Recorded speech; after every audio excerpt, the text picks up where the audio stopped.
Hi, community friends. Welcome to today's Led by Community event. Today is part of our Talks and Prose event series, and I can't wait to get stuck in. So, welcome everybody. Do say hi in the comments, say hello, share where you're from, share what you're excited to learn about or hear about today from our amazing speaker, Beth, who we'll be bringing on in a moment. Yeah, great to see you all. So take a moment to get settled, get comfortable. We'll be starting in just a few minutes. Get yourself a drink, make sure you're in a nice comfy position in your chair and settle in for a talk with Beth. Great, I can see some people in the chat now saying hi. Hello, hello. Okay, well, I'm going to say thank you to our sponsor, Gainsight, who support the Talks and Prose event series. So thank you, Gainsight, for supporting today's event. And we also have some more events coming up in February. We have Thriving Membership Communities with Tom Ross, which will be awesome. Tom is always amazing. So make sure you sign up for that one. That's on February the 18th. I believe we'll be popping a little link in the chat. Oh, I can see lots of people coming in now. Hi, Daniela. Welcome, Kate. Welcome, Chris. Hey, Rosie. Hey, Brittany from Vancouver. Awesome. Hi, Nicole. Hi, Franca. Welcome, welcome. Great. So I can see that we've popped a link in there for our upcoming events. And the other one I wanted to flag was on the 11th of March, which is Scaling Community Relationships at Squarespace. And that's with Sarah Griesdorf. So go and click the link and sign up for our other events. Perfect. I can see everybody sharing their LinkedIn profiles, which is wonderful. Okay, so we'll have a Q&A as we go. So feel free to pop those in as we go along, as Beth goes through her talk, chuck stuff in, and we'll come back to it at the end and we'll answer as many as possible, as many as we have time for. This recording is going to be available in our video library for you to revisit at any time. So don't worry about missing anything. You can come back to it. So let me introduce Beth. Beth is a community and marketing leader with a strong background in digital analytics, marketing automation, and marketing technology. She brings years of experience working across platforms like Salesforce, Pardo, and HubSpot, using data to inform strategy while keeping a deep focus on human behavior and connection. Known for her curiosity and problem-solving mindset, Beth is passionate about peer-led storytelling and the power of community voices. She designs thoughtful, data-informed programs that help members step into the spotlight, share their experiences, and create meaningful value for one another. So here we go. Welcome, Beth. Awesome. Hello. Hello. I can get my slides up. Perfect. Yeah. All right. Cool. Let me get my timer started. Awesome. Well, thanks so much for joining me today. I'm so excited to be here. So I'm really excited to chat with you about peer-led content and how we've been able to leverage this at Amplitude through our How I Amplitude series. So I know Nicola introduced me, but I wanted to go into a little bit more detail. So really just a bit of background on how I actually ended up as a community manager. So I'm the senior community manager at Amplitude, and I'll get into a little bit about what Amplitude is in the next slide. I've been in the team for almost 2 years now in May. And I was actually an Amplitude customer for 2.5 years, which is kind of how I got into this role. So in my previous role, I was the senior data and analytics manager at a growing startup called Misa, which was a smart thermostat company based in North America. And I was actually an early member of the Slack community that we spun up just shortly before I joined. I was an early member in that community, going in there, asking questions, sharing my expertise, and really just got very involved within the community. And so they were looking to bring somebody on, and I was a subject matter expert. And so that's how really I was able to get into this position. And while this is my first role as a community manager, I've relied a lot on communities throughout my career. I've typically worked in marketing at smaller stage startups, and I've been really learning things on my own as a team of one a lot of times. So I've relied a lot on communities, and so I've seen the value on the other side. And so it was very cool for me to be able to join an organization and a product that I was really passionate about, and to be able to give back and help enable users on the other side of things. And just to give you a little bit of background on what Amplitude is, and just to kind of level set on what we provide here in the community. So we're an AI analytics platform. And so there's sort of three elements to that. We, at that sense level, we really help customers collect data, have guardrails to keep your data clean, accurate, and organized. Then we have this decide layer where we offer product analytics and marketing analytics on the quantitative side. And on the qualitative side, there's things like session replay and AI feedback capabilities to bring in all of your customer data feedback from different spaces. And then we also have this act layer where we can actually activate that data and do something about the findings that you're seeing. And it's all really about how users behave within your platform, whether that's web-based or app-based, and really just to give you a better sense of how users are moving through your platform. So now we'll get into just a bit of an agenda. So what the session will look like today is a little bit of an introduction on the community itself, and an overview, why peer-led storytelling works, and what it looks like and how to get started. And then we'll wrap things up with a Q&A. So if you have any questions for me, definitely keep those for the end, and we'll dive into those things. So at a high level, the way that I like to think about our community is within these three pillars. So those are connect. And so really, the core of community is really allowing people to connect and build relationships with one another, kind of working on similar problems. Our community is really practitioner-led. So it's really the people working day to day within Amplitude.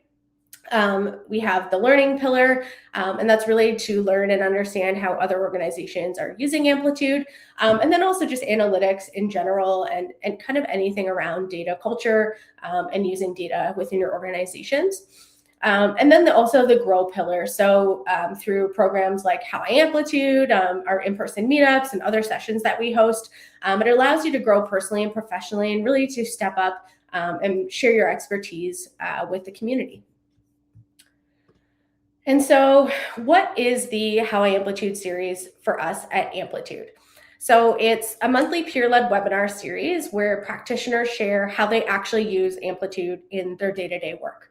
So we feature people across different roles, different industries, product types, stages of maturity, and really we're just trying to show like what the art of the possible is with our platform. So there's lots of different ways to approach your analytics. It's really customizable. And with that comes a bit of complexity in how you can set things up. And so being able to hear from other people and how they're using things, it's really helpful as you're getting set up, if it's, your first time using a platform like this. And so the way that we really approach this session is it's not about, having perfect outcomes and all of these like big shiny numbers. And while those things are really nice to see, we really like to show people at different stages of their journey with Amplitude. So, people who join the community want to hear from people at different stages and really relate to the stories. So if we're just showing, these like really extensive like success stories, people don't always relate to that. And while people want to know like what they can strive towards, they also want to feel that they can relate to folks as they're learning here. So it's really about like the decisions, trade-offs, and like all of the context within that experience. And we find typically that, traditional case studies will often focus on the outputs and the numbers and things like that. Whereas this, we're really trying to get at the how and the actual like tactical things that people are doing to get the outcomes they want. It's really about like how they're leveraging the platform and less about just like, hey, we achieved, X number of adoption or things like that. And so it's really about these like real stories from practitioners, all the use cases around that, and then really that element of like wins and challenges. So when I first joined the community, we actually used to offer a 30-minute call to anyone that joined our Slack community. And this was a really great way to meet our members, to really, have a sense of what they were looking to get out of the community. And we ended up doing hundreds of calls with our user base. And so this gave us a lot of insight into what they were looking for. And a couple of trends emerged through those conversations. While people were at, different levels of expertise, they've maybe used Amplitude at several companies before, maybe they're brand new to it, they're not an analyst. But the biggest things that we were hearing from our customers is that they don't know what they don't know, and they want to learn something from somebody else and what they're doing. So we really took a step back from that, and we really wanted to have this as like the pivotal kind of point for the How I Amplitude. And so we realized that there was a lot of confidence gaps in their approach to analytics. And so we figured that this was something that we could really offer people to kind of help break through those barriers and to learn from others. Okay, and so what does peer-led storytelling unlock? So it doesn't just change who speaks, it changes who owns the space, how people learn, how they see themselves within the community. And so by giving users a voice, instead of it's just being like the brand as the primary narrator and kind of telling those stories, the members bring their lived experiences. And this is really helpful for people who, they want to understand what people are going through. And, the brands don't necessarily always have that context.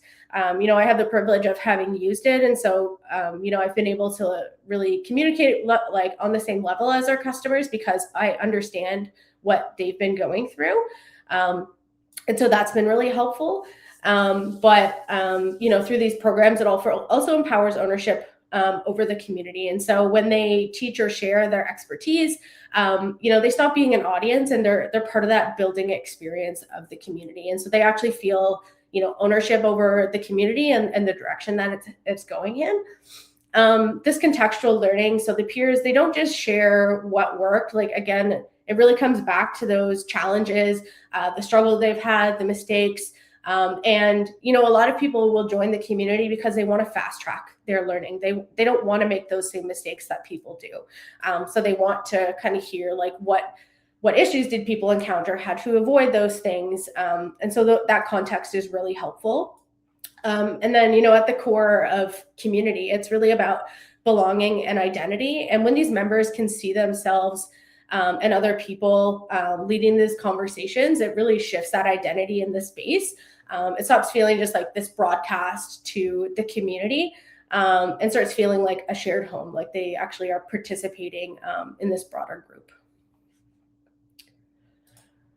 Okay, and then taking a step back, like why does peer-led storytelling work? So, I talked a little bit about this with like the case studies, but kind of the problem with brand-led content, there's a time and place for these things, but this content tends to be like really overproduced, really polished, and it's not necessarily the kind of content that, our users want to see in the community.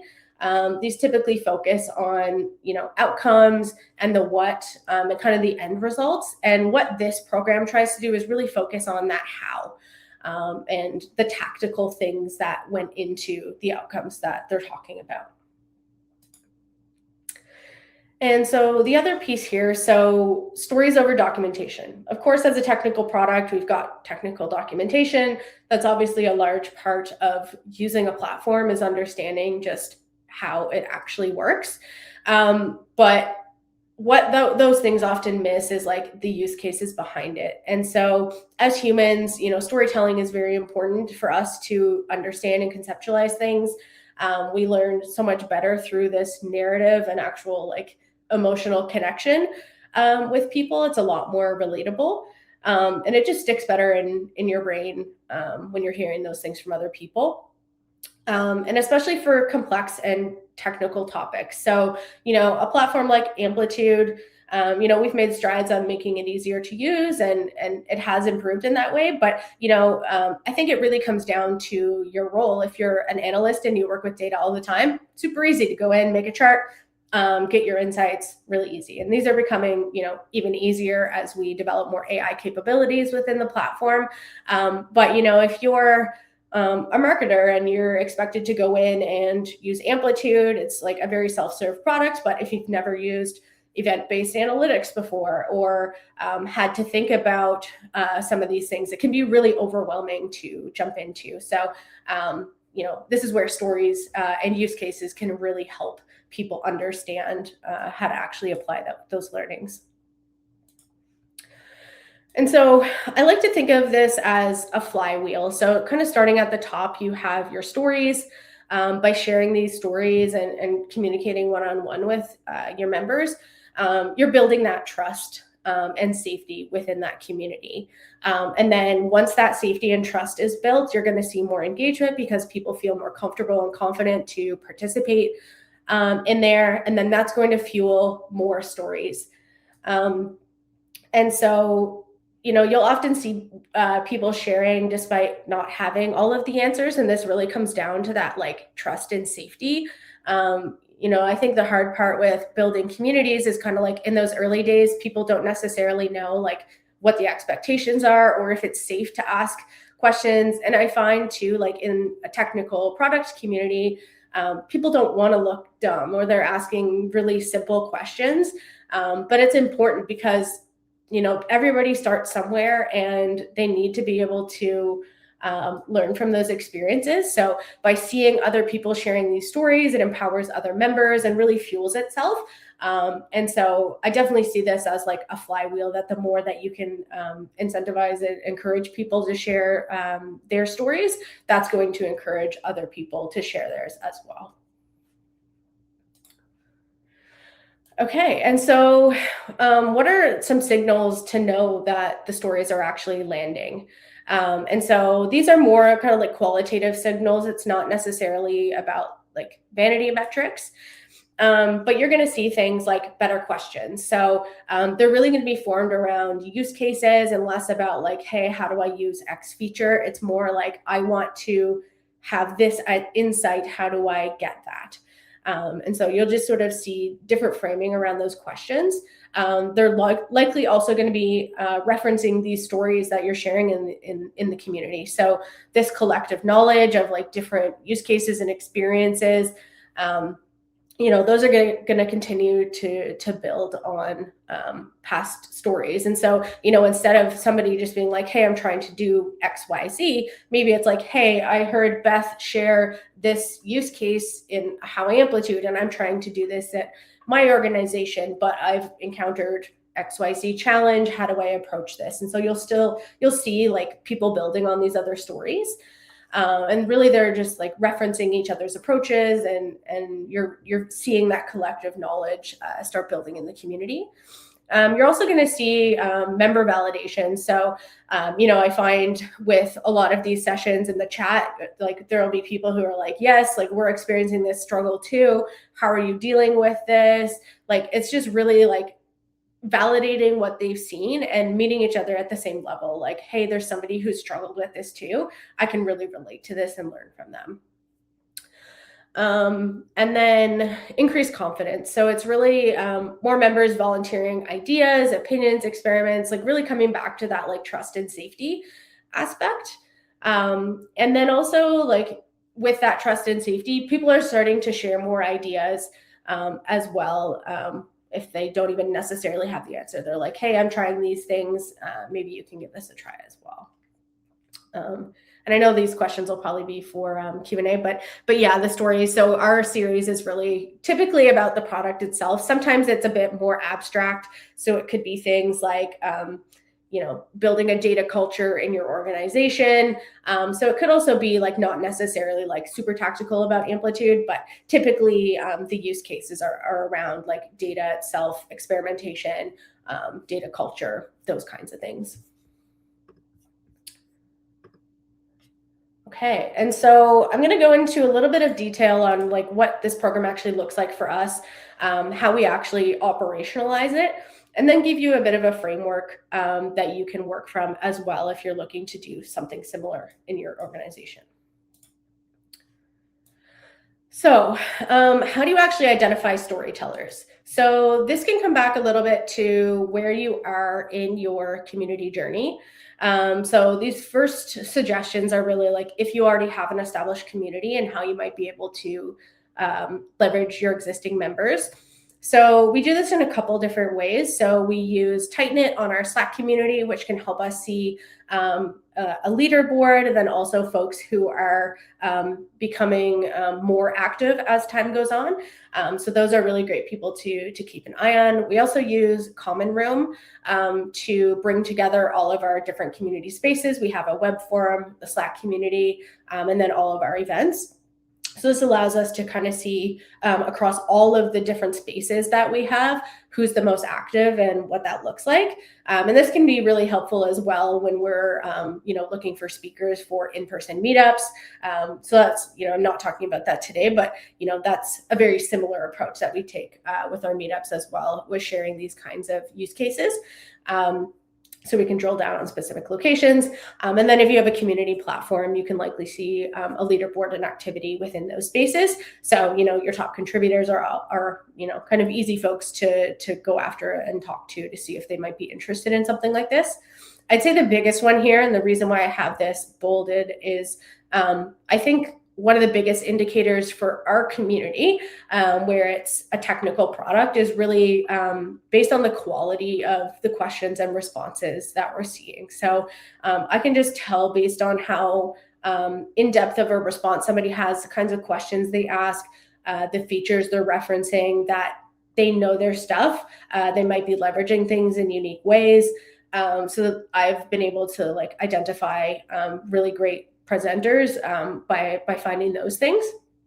And then, I mentioned jumping on calls with members, actually building relationships with them. Through those conversations, you're really going to understand their background and stuff. And the thing that I found really interesting from the member calls that you're not necessarily going to see from just like a reporting system is your champions who may have used you across multiple organizations. So, I've gotten on calls with people like Amplitude's only been around since 2012. And, I've heard people who are like, yeah, I used you since the early days. Like I've been using you for a decade. I've used you at 3 or 5 companies now and implemented it from the ground up. So, you get those stories by actually talking to your members. You're not necessarily, again, going to see that in some dashboard. So I found some really interesting folks that way, which has been really cool. And then both if you're, even if you're kind of have a grown community, but also if you're starting out, a place that you can go is really outside of your community and looking at the different data points that you have. So, connecting with your customer success managers, the account owners, seeing who's posting on social media, just other ways to show that they might be engaged, even using a platform like Amplitude to see who your top users are, how frequently they're using it, because they might not be somebody who's vocal, but they might have stuff that's really interesting to share. So we've even done that approach as well to actually say who in Amplitude are a top user that might have interesting use cases. All right, so the big thing that's a challenge with this is the barriers that you're going to come up against when you're trying to get people to be involved in this. So, barrier 1 and 2 are kind of similar. And, I've experienced this as well, being a customer, being on the other side, you don't necessarily know how much knowledge you have. you might be a beginner, but you might be learning the platform really quickly, and you don't always have a point of reference to know if you really do know a thing or two about the product. So as I mentioned before, like the communities are really trying to get different perspectives at different levels of maturity.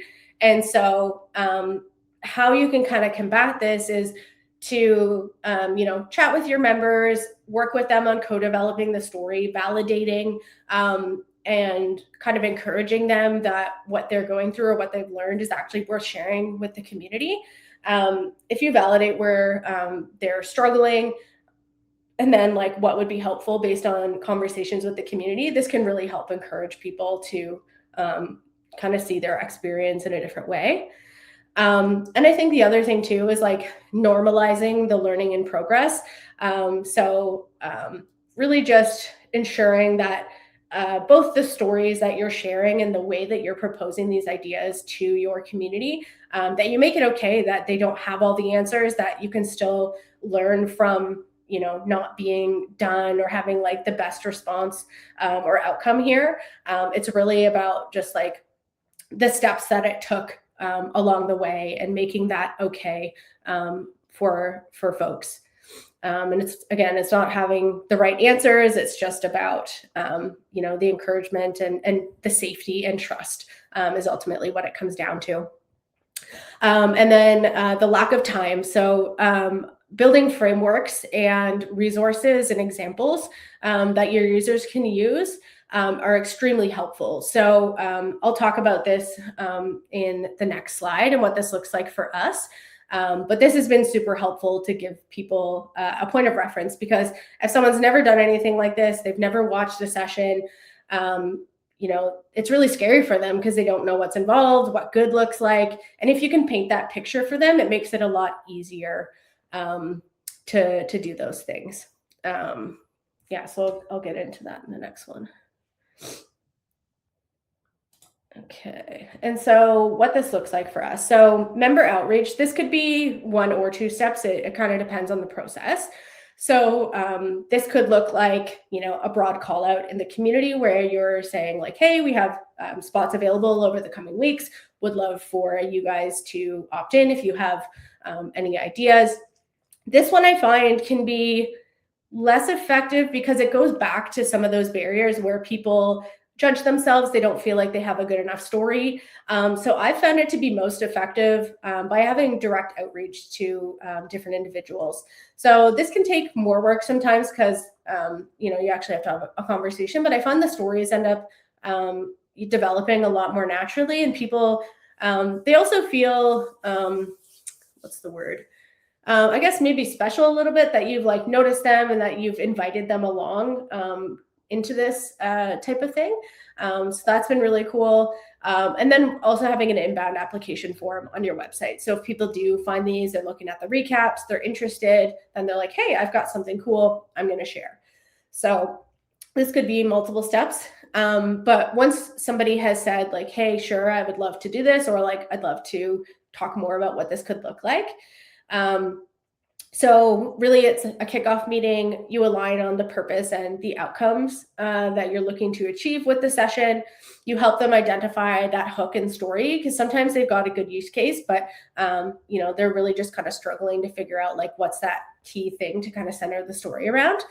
And this really helps to come back to like that imposter syndrome and things like that. Is like you can really validate that, hey, this is something that the community would really enjoy. People are struggling with this. I'm hearing from customers that these are challenges. And then once you've decided on that they're going to go ahead with this is where you can share those frameworks and examples. And so what those frameworks and examples can be is maybe you have a template that they can work from. We actually primarily just get people to use their own templates. This also helps with like the unbranded feel. It's very much like, it's up to you. If you need something, we could supply you with a slide deck, but really we allow customers to just use whatever they want to and make it their own. but we give them, a couple samples of past sessions, what the slide decks look like. Here's a recording, here's a recap, here's what we liked about the story. So it at least gives them a point of reference so they know like what's good. And then we usually do an asynchronous slide review. So this is ensuring that the stories are there's clear takeaways, and then provide any feedback as well. So, and this will be through like DMs usually, just to give them a sense of like how things are going. And then usually we do a dry run within a week of the session. Timing is just really depends on when we can schedule something, and then also how confident we feel in the async review. If somebody's like, wants more feedback, we'll usually do it a week out, just to give them a better sense of, if they have to make any feedback changes or anything like that. But really it's just to ensure that the story makes sense, identify any gaps, and then, highlight any potential questions that could come up in that session. And then after the session, there's so much goodness in these sessions that, it's, a big opportunity to use this in other ways. So other ways that you could go about this is like a simulive or on-demand session. So this could be an opt-in on your website that people see. You could just have all of your recordings embedded on your site. That's also great. You don't need to use it as lead gen or anything. You can also do a blog recap or a discussion post within your community that captures all like the key takeaways. You can link back to the slides in the recording and have everything there. But it's nice because then you have different ways of consuming that content. You can also have short clips of the video, and this can be used in lots of different ways. So this could be used in emails, social media posts, YouTube videos, tips and tricks, all kinds of things. Video's huge right now, and we're seeing even more of that, especially like user-generated content. So this is huge. Newsletter feature, post-session AMAs. So these could be like synchronous or asynchronous. If you've seen like a really good topic that was just like tons of questions, maybe you didn't have enough time for your Q&A. These are signals that you can, use that content in other ways. Maybe feature that person again, and do something different. And then also, these are great for like internal learnings with your team. So, if you have CSMs or salespeople, maybe they've never used Amplitude before. And so this can help give them a sense of the different use cases and how customers are leveraging the platform. So this has been, really helpful for people to understand those things as well.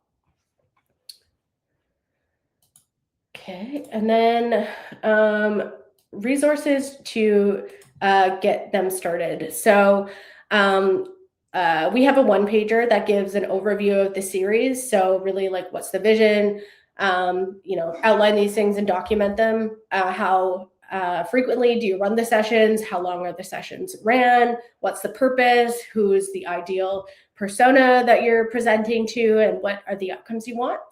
Then I mentioned the frameworks and resources being really important. So any templates that will help them develop their story, or some guidelines to help them out.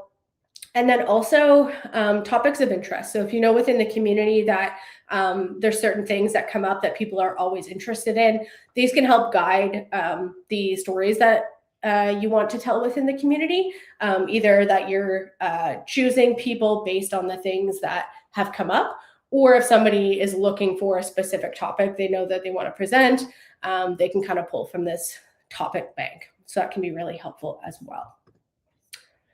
And then before I kind of wrap things up, so, even, I'm talking about these frameworks and templates and all of these things. And, maybe even you as a community manager, you're like, oh man, like all of this stuff seems so overwhelming. Like I got to have all these things in place. But at the end of the day, like people just want to hear these stories. And so I think just taking a step back, like who in your community already has a story worth telling, and how can you get people to learn from them? Even if you just go on, a call with your community, super open-ended, you just have kind of like an AMA style, just a group conversation, it's easy to do that as well. And, that's how you can kind of build on these things and get to a place where you have a bit more structure. But even just starting simple with something like that, maybe even just a discussion post within your forum. So it can be really easy. It doesn't have to be complicated. But just starting, I think, is really key.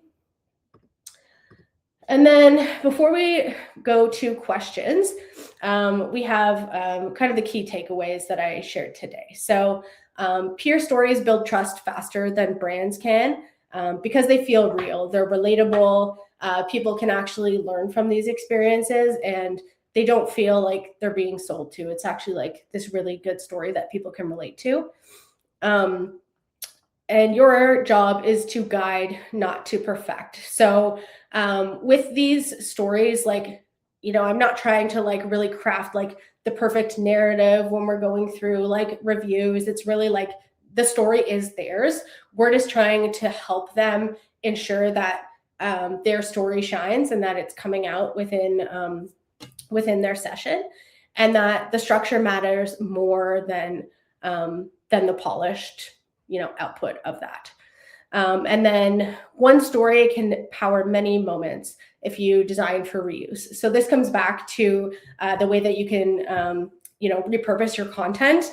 There's so much that can come of these stories, and it's almost a shame just to do them as like a one-off session. I think if you just have that in mind as you're designing this, with all of our sessions, we do recaps, and we're exploring right now ways to chop these up into other bite-sized videos.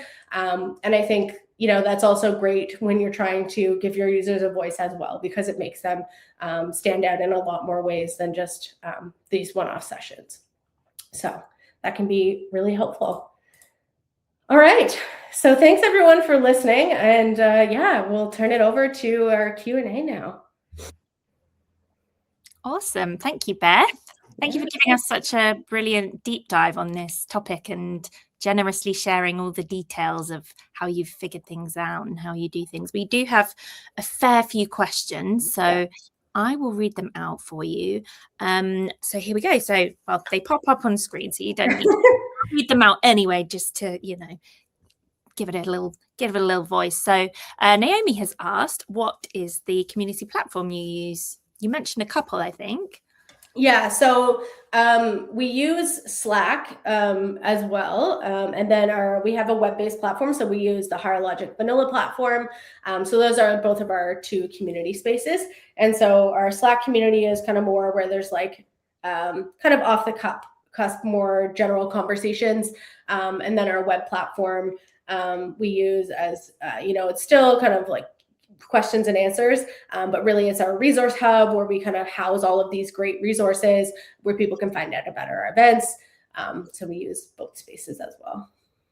That makes sense. But yeah, really interesting to hear that you're managing it across two different community platforms. So we could have a whole nother chat on that and how you manage it. Yeah, I have pros and cons that I can share. Yeah.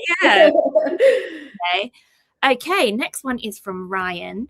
I have members whose companies wouldn't allow them to post. So a compromise was to allow anonymous posting. How do you feel about that route? Yeah, I don't necessarily see anything negative about that. I mean, I think that could help with safety there. I know I've chatted before with some community managers, and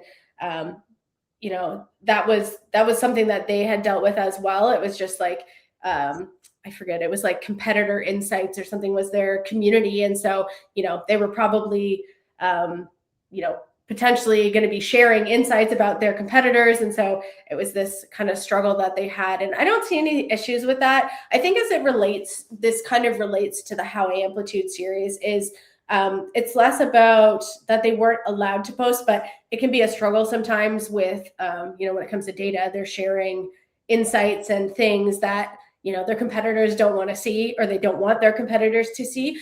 And so the way that we'll kind of get around that is we might show a screenshot with the actual numbers blurred out. There's no reference to like the actual output, but more like the trends. Or what they'll do is they'll add like a random filter or something on it, so it's not like real data. They might show a dummy data set. So that's how we've kind of got around it with some of those. But I know it's been a struggle. Like we've tried before to not show kind of those in-depth questions, or sorry, the output. But sometimes that takes away from the story because they lose a bit of that context. So it's a bit of a struggle sometimes to understand what to show and what not to show. Yeah, I know exactly what you mean. And you can get around it by saying we doubled or we 3 times this, Yeah. aren't you? And then that still brings out a really nice story. But I suppose it depends on whether you're using screenshots and things like that to go along with your case studies that you're sharing. And can we go in and dig around on your website, on the Amplitude website, and find some of these stories? Yeah, I'll share here. So there's a couple things. So this is right now we've got an embed of the How I Amplitude recordings. We do have some recapped. We're in the process of moving some from some standalone pages into blog posts, but I will share this here as well. We've got a couple recap articles. There's lots more than are here, but we're in the process of moving these over as blog posts. And also recapping a bunch of our old sessions. So I have a contractor now who's helping me get all this stuff done because we're sitting on a gold mine of good stories. So definitely a gold mine. I think it's amazing that you know that people are willing, your members are willing to record and create events and videos, because it's not easy to get people to do that. And that actually ties us into the question from Franca, which was, what's your experience of encouraging storytelling through posts and articles rather than events? And do you do both? Yeah, so we haven't really done anything besides like starting with the How I Amplitude. So typically for us, like they've started as the webinars, and then getting into articles. So typically where like more official stories have gone, like just in the article realm, is more on our advocacy team. And so those are more official, like case study stories. So they're more of like the polished stories where they have to work really closely with their teams to ensure they get sign off and the rights to post all these things. And so they will usually focus on those. And so those can be a challenge at times, especially like, you know, a lot of our customers are enterprise customers, and the more that you get into enterprise customers, the more legalities and things that we have to be mindful of. So sometimes it can be a challenge working through those types of things. And we do get some of that. You know, there have been members that we've approached and they're just like, I don't have the rights to talk about this at all. But yeah, most of our experience has been through the webinar. But I know like our advocacy team, in some ways to speed up the story process, like they'll get on a call with a company that we use to help us with the interviews. And so they'll do an interview with them that's not like public to anybody, and then they'll generate the stories through that. So that's one way that you could probably speed up the process and do it that way. Awesome. Yeah. And the lovely thing about hosting it for the community as a webinar is that that's a community builder in itself, and people are gathering live at the same time and asking questions and connecting. So lovely. And we have another question. Do you use any type of incentives to encourage members to post? Yeah, so not a whole lot. This is something that we've been talking about though, because we feel that our members have been doing a lot for us, and I think that there's more that we could be doing for them. I mean, obviously, you know, giving them a stage and allowing them to share their expertise, but you know, that's not always going to be the incentive that everybody wants, and you know, that still very much is like a benefit to us. And so, you know, we've done some surprise and delight gifting stuff. So, you know, it's not told up front that like, you know, you're going to get swag or anything from this, but we have these like cute nerdy shirts. So we have stuff like A/B test or eat, sleep, A/B test, repeat, like some nerdy like phrases around like data and analytics. So, you know, we've after the fact been like, thanks so much for attending our session. It was great. You know, pick a shirt out of our swag options and we'll send you that. So we have done some surprise and delight stuff with that.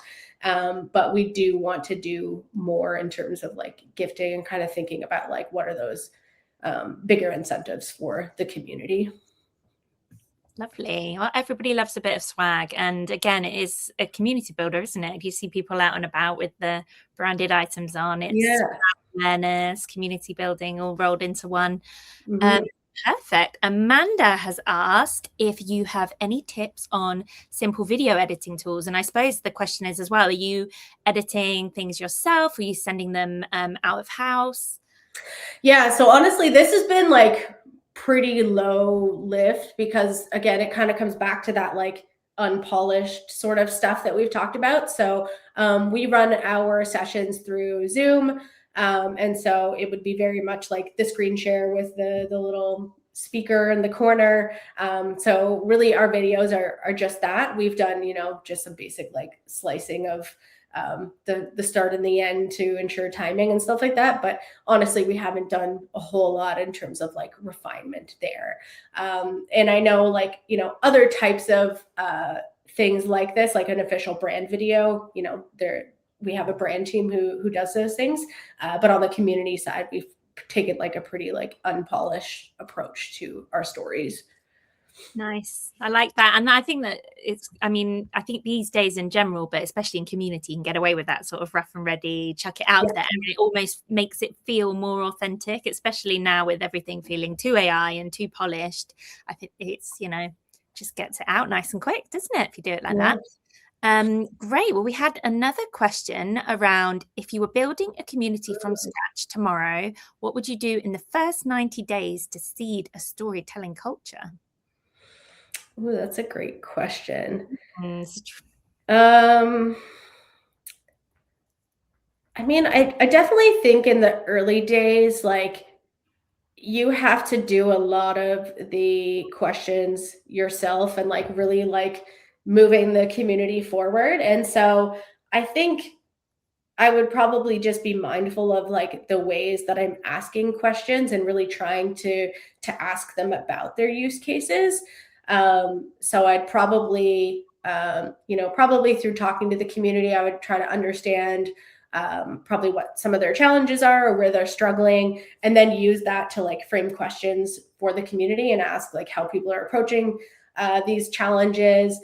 And then probably similar to what we've done in terms of like direct outreach, like if there's somebody who has a lot to share within those posts, or they're always commenting, maybe reaching out to them directly and asking like, hey, would you want to do an AMA or like how I Amplitude or whatever the focus is, and then start there, and then trying to just build off of those things is probably where I would start.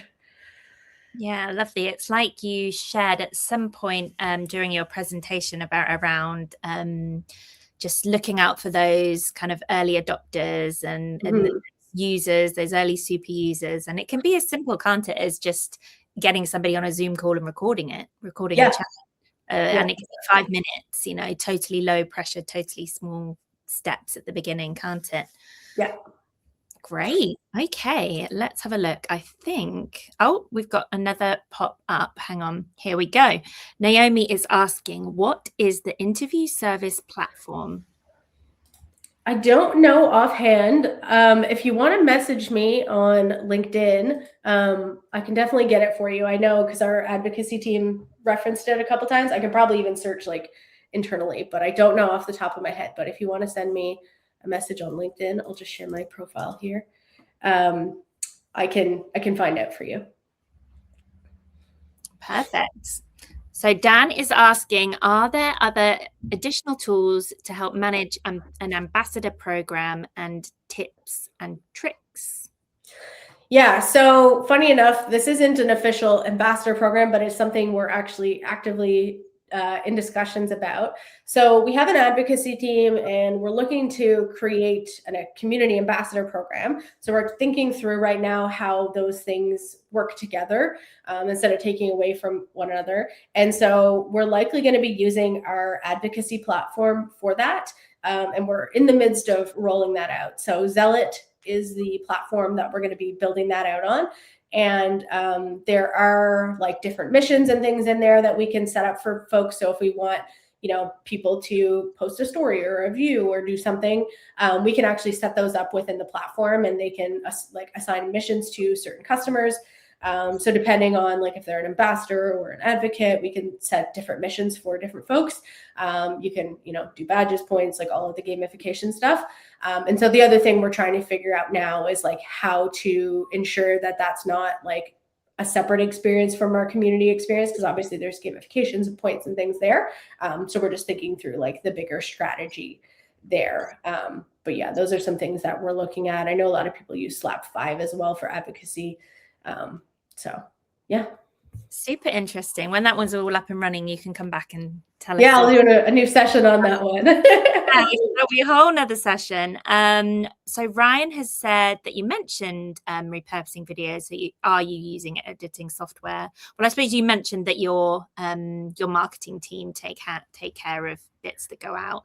So we have not yet done the video clips for these. We have with a different session we run. So we do an office hours session. We haven't been doing these internally. We've actually been using a contractor who's a YouTuber. So he and his team will do the video. So it's kind of the same purpose. Like we just have like an hour long kind of office hours where it's like Q&A and tips and tricks. And so same kind of idea here. Like we would have we'd identify questions that would be really good that we'd want to have on our like YouTube tips and tricks. So then we put those in a spreadsheet, and then our contractor will basically edit those things to take out like the ums and ahs and consolidate the video and make that more polished. So I'm not sure what they're using, but we do use a contractor for that. Perfect. And Dan has given a shout out to Opus Clip for video editing. And I use good old Canva for video editing. It's pretty all right. There's lots of great tools these days. So Kate has asked, are the community stories focused a bit more on the end user rather than the company using them, if that makes sense? I suppose so. Are they on the member, the individual using the tool rather than what's the company getting out of the tool? Or do you highlight both? It's a bit of both.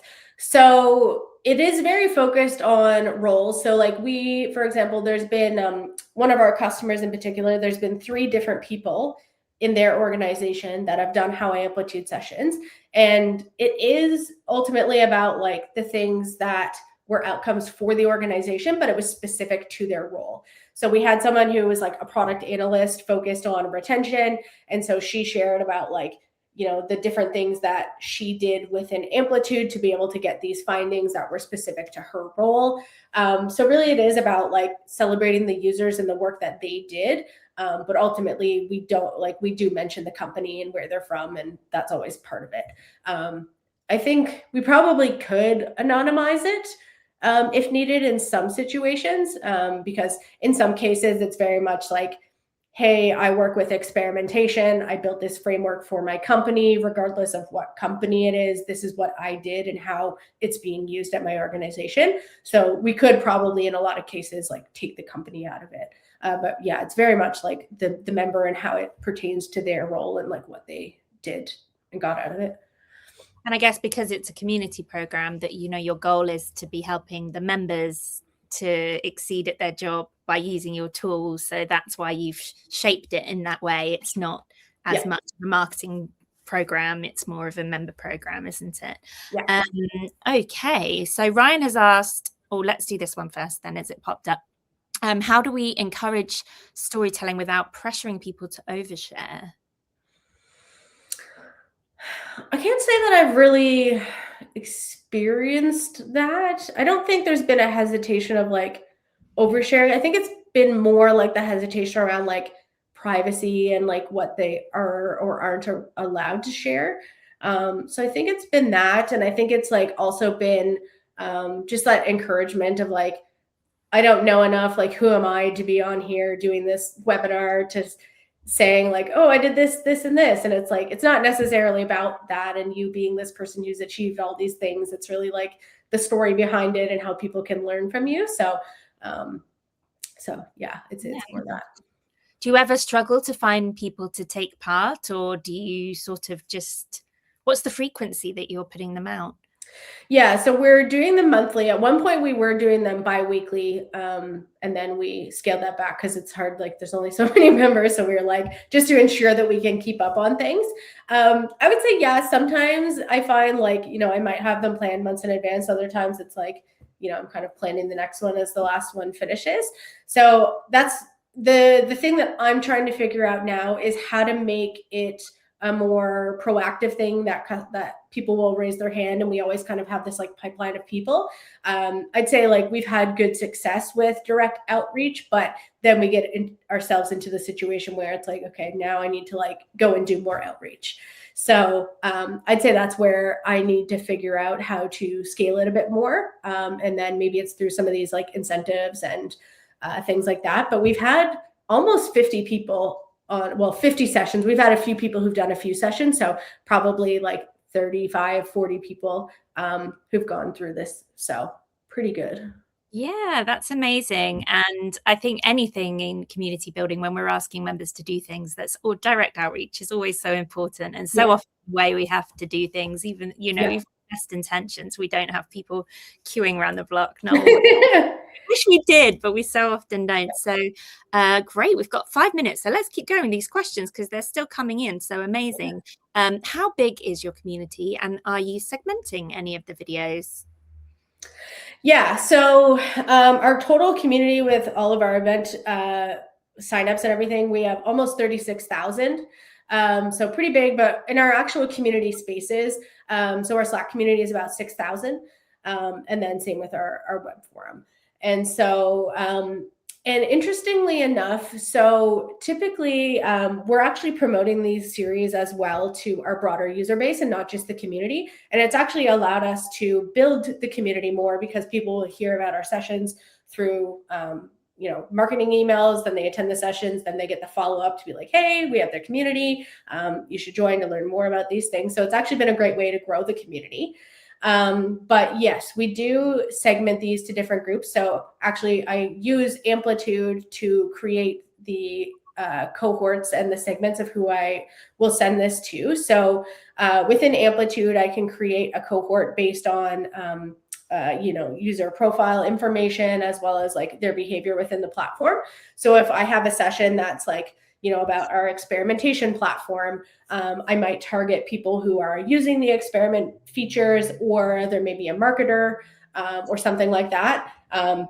So usually I'll think through like who's the most ideal user for this. In some cases, people will write and they'll be like, hey, I would love to hear the How I Amplitudes. Like I haven't been getting the emails for it, but it's because we've been doing more behavioral based targeting. But at the same time, like we don't want to email everyone everything if it's not going to be relevant. So we try to also do a mix of like, okay, if you've signed up for our community emails in the past, you'll get the emails, and then also kind of layering on the segmented groups as well. Awesome. Thank you. And we are down to the last few minutes, but I'm going to throw in this quick fire one from Sue, which is a general community building question. So what is the most misunderstood thing about community building? Oh, interesting question. What do I say about this?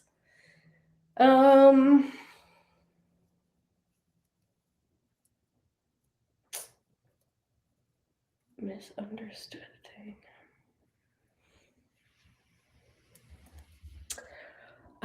I'd say, well, I don't know. From my perspective, it's interesting because like if I think about it from my company's perspective, I think sometimes people just see it as a channel as opposed to a strategy. And sometimes like I know in the early days of community, like we did a lot of like protection of the community. Like we don't want this to just be a place that we promote all the things in the company that's happening, or they just assume that like, okay, we've got this like great pool of people who are really actively engaged and they'll want to do anything for us. Like we still need to be mindful of the things that people want to post in the community and how they want to leverage the community. So I'd say that's probably like the thing that's most top of mind for me, because it's something that I deal with on a regular basis and just need to be mindful of, because I think the company sees a lot of value and they see the progress that we're making. And so they're just like, how do we get involved with this? How do we capitalize on this? And it's like, okay, yes, but if you just take advantage, then like the community is not going to be the community anymore. People aren't going to want to participate. So yeah, that's what I'd say. Great answer. It's that age-old community builder dilemma, isn't it? The community at the heart of the business, community as a strategy. Well, I'm going to thank you first, Beth. It's brilliant. Thank you so much. Your LinkedIn is in the comments, so do go and connect with Beth, and this recording will be shared afterwards. Thank you so much to everybody who has joined us, and thanks for all your brilliant questions. You've been brilliant in the chat, asking loads of great questions. So it's been a brilliant chat. And if you're not already on all the Led by Community channels, if you're not in the community, if you're not in the Slack channel, if you're not on the email, do go and sign up for it. And thank you again to Gainsight, who have been sponsoring all of these talks. And I think that's all the thank yous. So there's a lot of thank yous, isn't it? So yeah, have a nice rest of your day, wherever in the day you may be. And the one last little one, which was, will the slides be shared? Beth, will we be able to share your slides? Yep. Yeah, Awesome. I can send you a PDF. So yeah, no problem. We will be sharing them somewhere on the Led by Community channels on the internet. You'll find them. Yeah. Awesome. Thanks, everyone. And thank you, Beth. See you next time. Bye. Bye.